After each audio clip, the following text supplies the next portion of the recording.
We generate meanings in our culture through language, use value, and exchange value. Things we need to live versus things we want. As babies, before the development of speech, we knew only basic meanings and had basic ways of communicating them. Our actions were controlled completely by the id.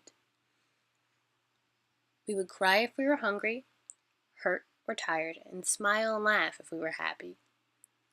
To babies, there is no concept of exchange value, only use.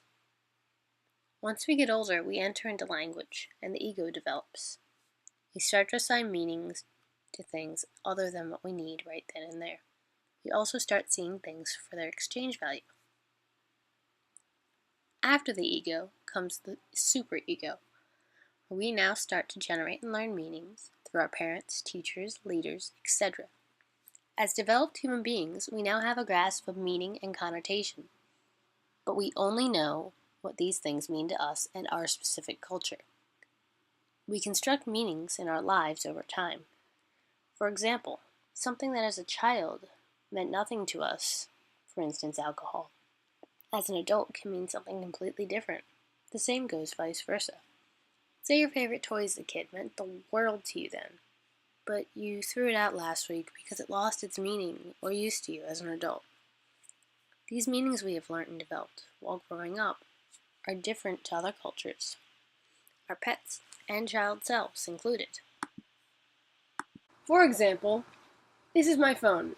I can call people with it, look up information, take photos and notes, and my life pretty much depends on it. But to my cat,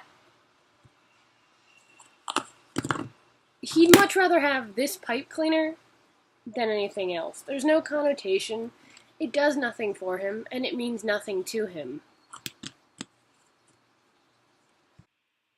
Like Derrida and his cat, cats and animals in general perceive things differently. When Derrida stood naked in front of his cat, he felt ashamed.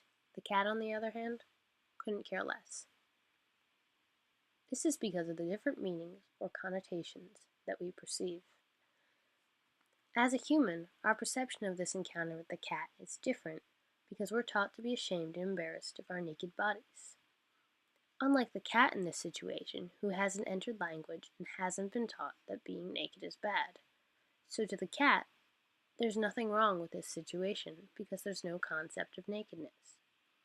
This is true for not just animals. There are many tribes that have existed and some that still exist today that do not believe in the concept of nakedness.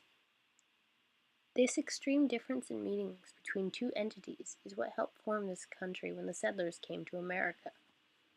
When they arrived, they saw what they perceived as a backwards, uncivilized people because they did not have the same culture and beliefs. The peace-loving natives were seen as idiotic savages because of their different way of life, and were exploited because they had no concept of ownership or exchange value. Money had no use to them as a culture, and to them the land wasn't owned, it was shared. One thing that the settlers and Indians had in common, though, was their need to survive. Food and water, no matter who you are extremely important. Humans and animals, no matter where they're from, all have basic needs that they need to fulfill. For example, I love a cool glass of water, and so does my cat.